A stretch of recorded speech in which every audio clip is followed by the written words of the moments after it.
Okay, they've changed my tools here. Sorry. I don't like this as much as I like the old one. It may be better.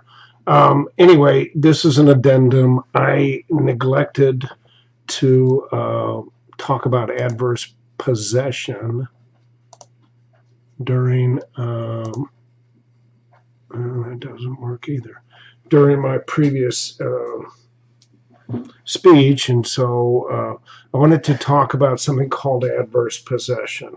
This is usually done by a state statute, and it specifies a number of years. When I was in law school, most state statutes required 20 years.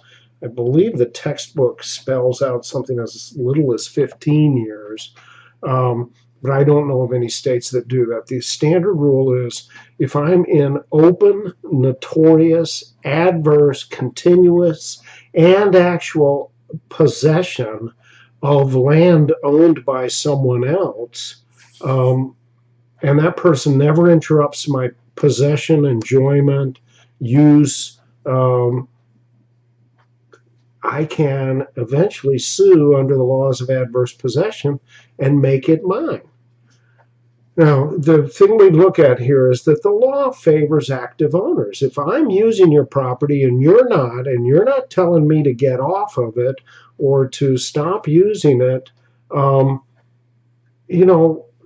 that's your problem. You have the duty of making sure that trespassers don't get onto your land and set up shop. So, lots of examples of this. You've got a hunting cabin up in Canada. The family doesn't go there very often.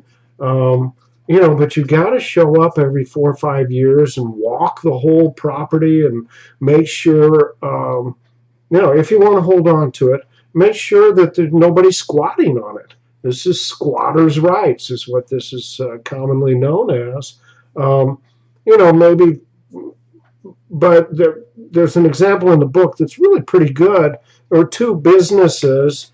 One had a fence up, but the fence really didn't sit on the property line. It was pretty close, and the adjoining property owner stored equipment on the not adverse tenant, on the locked-in property. I'm sorry, this should be out of here. I don't know why I left that there. Stored equipment there. It was a business. They shoveled their snow there and left it sitting there. After 27 years, they decided, hey, let's go ahead and grab this. The guys never said you can't have it. And the court ruled that's right. You kind of sat on your rights. It's something also called the doctrine of lashes. You just let it go.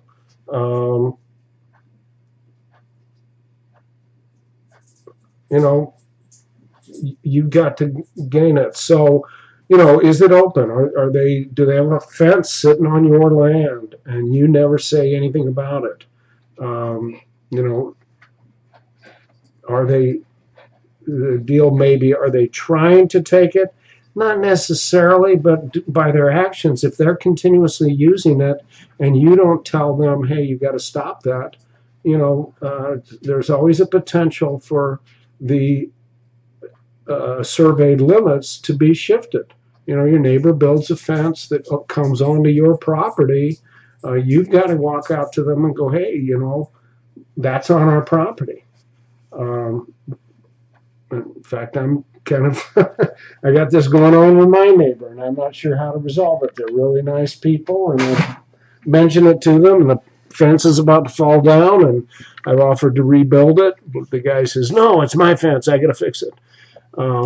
So I'm not sure what I'm going to do there, but it is important to know that you cannot just assume that having title gives you all the rights of possession. You've got to continuously exercise them against others. So that's the end of adverse possession. My dog, it's time to quit, Dad. So.